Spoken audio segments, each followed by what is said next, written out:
Maaraw na siya. Ito, kita yung mga corals doon. So, low tide na low tide. Ayun o, isda to eh.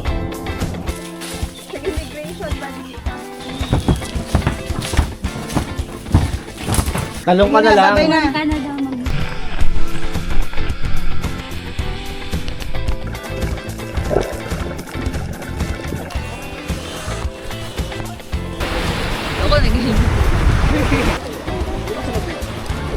I made it! Wow!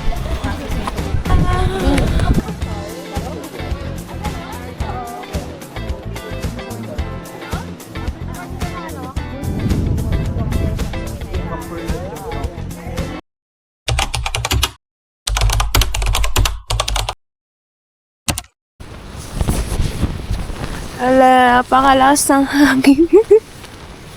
Hanggang ngayon, umaga na, ang lakas pa rin ng hangin. Ngayon yung tent namin. Nangyari sa tent. Ala na, for logs na ang tent. Yung tent lang namin, pero yung kanila maayos pa rin. Ano, may mali ba sa tent namin? Ba't ganyan na? Sobrang lakas ng hangin! Ba't yung sayo buo pa rin?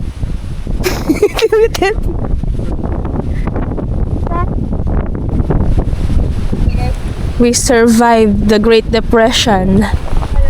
How are you feeling? Are you proud? We survived. Walang gamit natin. Ayun, iba nagliliquid na rin. Sobrang lakas pa rin ng hangin. Ano kami magda-dive later? So later mag-shipwreck diving kami. Dive. Ang kaya kong tangayin lang hangin.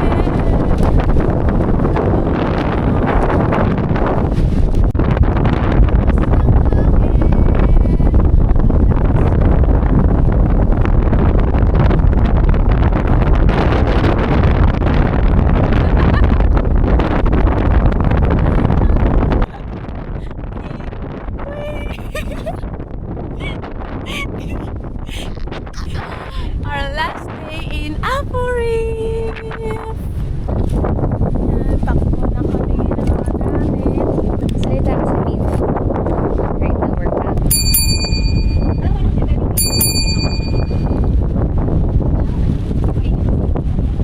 Sa tagal namin naghihintay, may napulot kaming hi! Pero gusto namin makaalis dito. Finally! Ariel happened to me. After hours of waiting! The dolphin watching daw. Hala, baka tamaan natin ang mga...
We're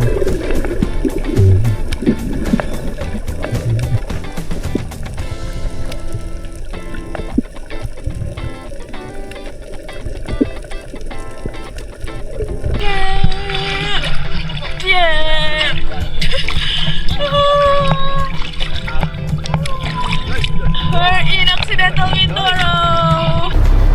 Yay! We're done! Finally! Cheers! Thank you, Lord!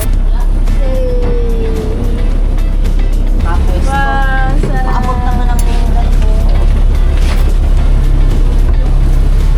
Saan tayo maglalagay ng sabaw? Yay! Finally! Nasa park na tayo! After ilang hours? 3 hours. 3 hours. Dikit ha. Tanggal lang holding. After 3 long hours from the shipwreck. Grabe. Ang laki nung alon. Kasi nga amihan season. Medyo panic mode ng konti. Pigil-pigil lang. Basta meron pang nalaglag yung ang tawag doon? Rift raft. Basta ang daming pumuputok-putok. Pero we're safe. Yay. Thank you po sa mabangkero. Light pa daw yun. Hindi pa daw malala yun. Say hi to the vlog.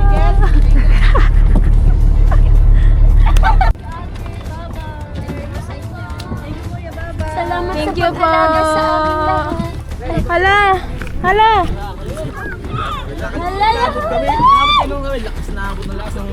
Thank you po. Yes, buhay. Thank you, kuya!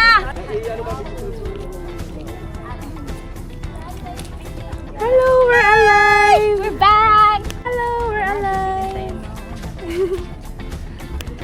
Ito kami sa Sablayan Port. Pick up ng UV Express.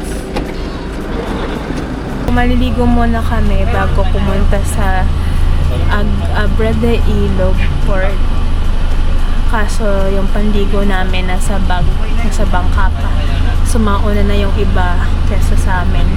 Sabi na dapat 6 tapos na kami maligo. Kaso anong oras na? Lagpas 5 na. 20 plus kami. Kasi ang ride namin ng barko is 8 p.m. Hinanala ko nga abot kami. If not, 11 p.m. na yung next. Pasok pa kami.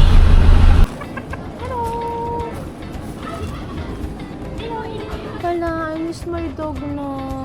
Hi! Wow! Si mga locals, nakita ko may mga bata dun kanina. Swimming lang sila. Ang ganda naman here.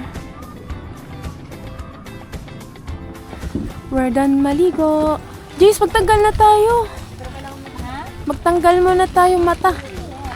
It's time to remove our contacts. Yeah, finally. I-dispose ko na siya.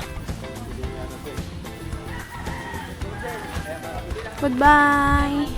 Yeah.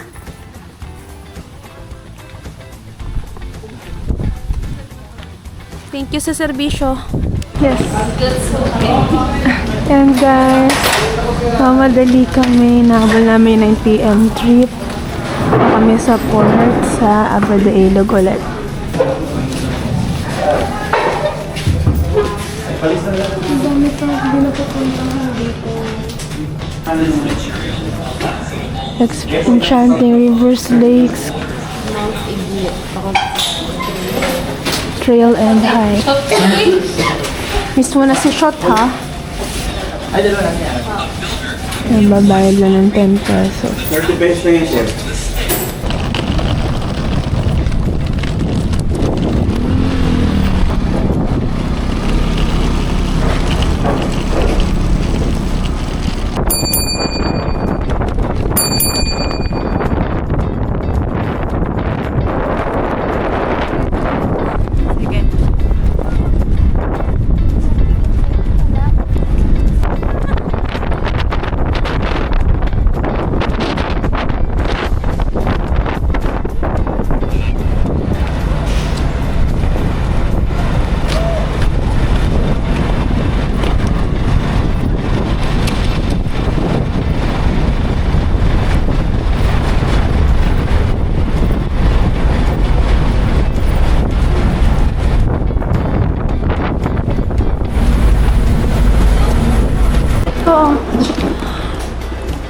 Ayan, nagsettle na kami dito. Wala nang etchos-etchos. Unlike sa Batangas na may mga security check pa, may baggage check. Dito wala.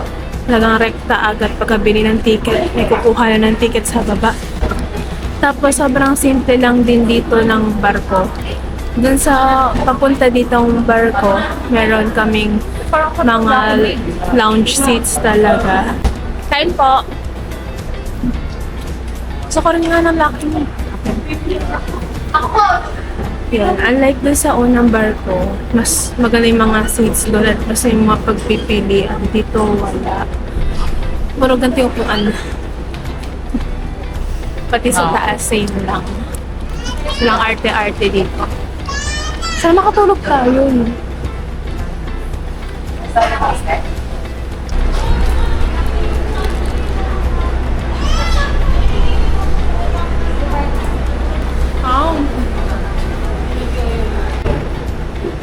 Naubos na namin yung big bite. Pero bumili pa kami to kasi ewan, gutom siya kapagod talaga. Tapos nag-crave din kami sa junk food kasi 3 days kaming laging healthy.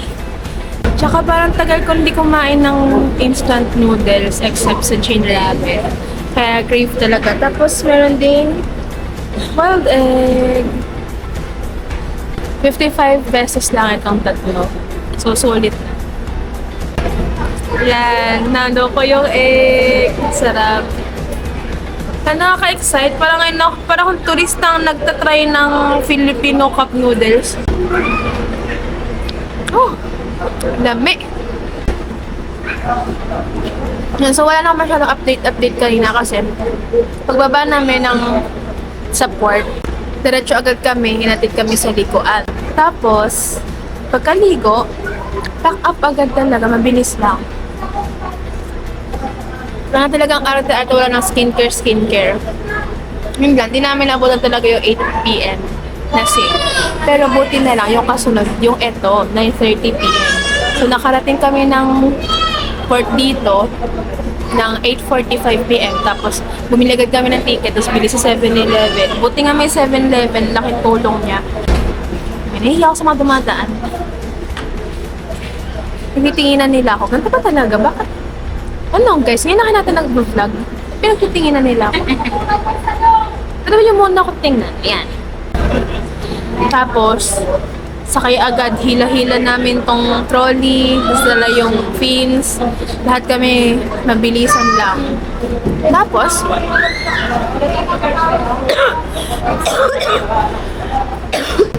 so let's say 2:30 to 3 a.m. nasa Manila na.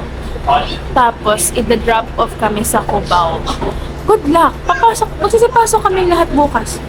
Good luck na lang talaga. Pag tagtanong sila, bakit ka umitim? Nag-swimming kami. Sa sa swimming pool. Yun lang, kain muna ko. Laters. Hello, finally I'm home. So after, I think, 6 hours nung last shoot ko, ito na tayo sa bahay. Thank you Lord sa pag-iingat sa amin. Nakauwi kami ng Bulacan. Buti na lang medyo maaga pa before yung pasok ko, so makaligo talaga maayos and makapag-update pa ako. So, I'm grabbing this chance to end my Apple Reef vlog. How was it? I think it's a very nice experience until now. I can't believe na napuntahan ko siya. Kasi nga, diba, wala talaga siya sa plan namin at all. May nagbigay lang talaga ng opportunity sa amin. And I think gusto talaga ni God na maranasan namin. Kasi ang daming signs na dapat sumama kami. And though, syempre, walang perfect trip talaga. May mga delays. Dati daw hindi ganon. Pero kahit na ganon, inisip ko na lang yung magagandang nangyari talaga. Yung mga nakita namin, mga experiences namin, yung mga sea creatures, yung coral reefs, yung shipwreck, pati yung view sa lighthouse, yung lagoon, yung mismong dagat, and yung island living experience. Lahat siya worth it. Hindi man talaga naging perfect sa time dahil nga we don't know, pero hindi ko na siya masyadong iisipin. Isip ko na lang yung mga impositive side. Siguro kasi kung walang mga ganon delay, hindi kami inabot ng gantong oras para makauwi. And talaga na maximize namin yung time. Pero mahalaga, nagawa namin lahat ng nasa plano. Hindi man according sa timeline na gusto namin. Pero lahat kami nag-enjoy. Lahat kami nagka-sunburn talaga ako. It means nag-enjoy talaga. And babaunin ko yung experience na to hanggang mamatay ako. Napanood ko yung mga videos ko ng dive, and until now, namamangha ako. Sobrang ganda. Ang ganda ng Apo. Parang, ma-recommend ko ba siya? Of course, yes. Lalo sa mga free divers and scuba divers. Parang goal talaga siya ng lahat ng free divers sa Pinas. Pero if you're not into free diving, kung ikaw yung tipong beach lang, pwede naman, pwede ka rin mag-snorkeling kung willing ka bumiyahe ng ganun katagal at ganun ka-inconvenient. Kasi diba, hours of boat ride, tapos wala kang talagang higaan, di ka makatulog na maayos, sakit pet mo, yan. So, yun lang yung struggle. Yung hirap ng pagpunta dun, worth it siya for me. Kasi nga, na-maximize ko yung free diving. Pero if you're not into free diving or ikaw yung magre-rest lang sa tabing dagat, ipag-isipan mo siya. Okay lang naman, pero be ready sa ganung possibilities. Plus kasi yung island living, yung walang signal, walang fresh water, puro salt water lang yung panligo namin. Though may drinking water naman, pero ayun, walang kuryente. So, walang higaan, nasa tent lang. Dapat ready ka rin sa ganun. I think that's it for this vlog. Sana pag napanood niyo yung vlog na to, ma-inspire kayo mag-visit sa Apo Reef. And hindi lang yun, kasi nung pauwi na kami galing sa port ng Abre de Ilog, ang ganda pala ng Occidental Mindoro. Marami pa kaming kailangan i-visit. May mga falls pa, may trekking. Another goal ko naman siya, ayan na naman, ang dami namang goals. Hindi ko lang kailan, pero gusto kong bumalik ng Occidental Mindoro para makita pa yung iba nilang wonders. Kasi parang underrated din siya. Diba? Ewan ko. Pero sa akin na taga Bulacan, madalang ko siya marinig. Thank you una sa Diyos for giving me this opportunity. And thank you sa pag-iingat kasi amihan season, yung waves talaga nakakatakot, pero iningatan kami ng Diyos. And I think my friend, si Jace siya kasi Dom, yan yung naging companion ko talaga sa trip. Thank you. And thank you sa Vertical Free Divers, kayo yung nag-organize ito. Parang kami sunod lang kami ng sunod. Pero, syempre, yung mga sumakit ulo, yung mga na-stress, syempre, yung mga coach namin, salamat po sa mga coaches namin. Kahit hindi na kayo paid to do this, pero iningatan nyo kami, binabantayan nyo kami, and you made sure na kompleto kami lahat, and okay lang kami. And thank you sa sarili ko, kasi I'm so proud you conquered another fear. Di naman sa fear, pero, diba, sumugal ako, kumbaga, hindi naman talaga siya planado, pero sumugal tayo, self. I'm so proud of you. And narating mo yung Apo Reef, diba? Na hindi siya ganun kadaling marating, and pangarap siya ng mga free divers. So kahit ako na feeling ko beginner pa rin talaga ako, pero ayun, narating natin siya. Another milestone sa atin. So yun, it's time for me to prepare. Magtatrabaho pa ako. So